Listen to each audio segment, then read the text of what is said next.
ጓል ትረኽቦ ኣብ ሓቂ ዝተመርኮሰት ትርኻ መበል 17 ክፋል ወትሩ ረቡዕ ጸሓፍን ተራኽን መምህር ደሴ ገብረ ኪዳን ወዲ ሕቡር ዝኸበርኩምን ዝኸበርክንን ተኸታተልቲ ናይዛ ትርኻ ኣብ ዝሓለፈ ረቡዕ መበል 16 ክፋል ይኾና ኣብ ሸገራብ ናብራ ኸቢድዋ ዝረኸበ ይርከበኒ ኢላ ንሓጀር ከም ዝተበገሰትን ሓደ ካብቶም ዝተቐበልዎን ጀለብያ ተኸዲኖም ዝነበሩ ሱዳናውያን ንዮሐና ብኢዳ ስሒቡ ጽብቕቲ እናበለ ኣብ ጋበኛ መኪንኡ ከም ዘእተዋን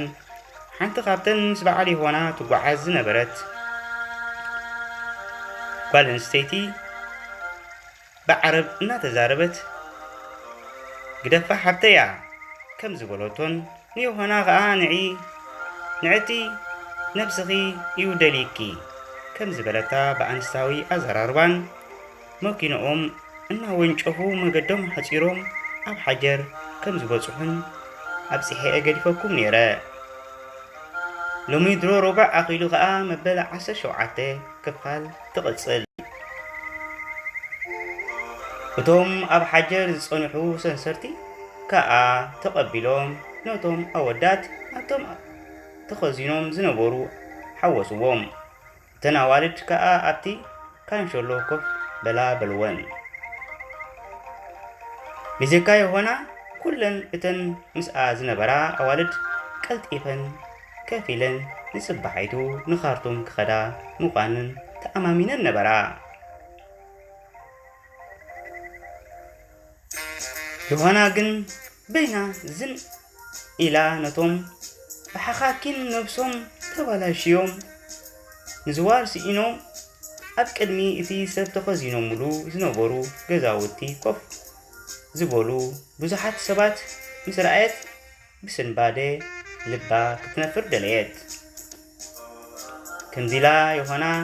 ብፍርሒ ተዋሒጣ ከላ ሓደ ካብቶም ዘኽፍሉ መፅዩ ስምዓ ሕጂ $200 ሕሳብ ዘውረደት ጽባሕ ንኻርቱም ክንሰዳ ኢና ተቓላጢፍክን ኩልኽን ኣብዚ ሶምን እዚ ሕሳብክን ከንተውርዳ ግበራ እንክነ እዛ ቴሌፎን ነናብ ክሕግዙኽን ዝኽእሉ ደውላ ዘይከፈለት ኣብዚኣ ጩንያ ኢሉ ረሳሕ ዘረባ ተዛሪቡወን እታ ቴሌፎን ሂቡወን ናብታ ዝነበራ ተመለሰ እተን ምስ ዮሐና ዝነበራ ኣዋልድ ኩለን ደው ኢለን ኣብ ሓጀር ከም ዘለዋን ሕሳብ ከውርድለን ገሊአን ብኣሕዋተን ገሊአን ከኣ ንቤተሰበን ነገርኦም ምስኪነይቲ ዮሐና ግን ዝሕግዛ ሓው ይኹን ቤተሰብ ስለ ዘይነበራ ቴሌፎን ክድውል ኣይከኣለትን ነታ ክንደይ ሕስረትን ሽግርን ረኺባ ካብ ራሻይዳ ዘውፃታ ኣዲኣ ወላዲታ እውን ፍጹም ከምዘይ ትረኽባ ምስ ነብሳ ቃል መሓላ ኣተወት ጽባሒቱ እተን ምስ ዮሐና ዝመጻ ኣዋልድ ኩለን ሕሳብ ኣውሪደን ንኻርቱም ክብገሳ ተዳልየን ነበራ ዮሐና በይና ስለ ዝተረፈት ኣብ ገጻ ናይ ብስጭት ምልክት ይንበብ ነበረ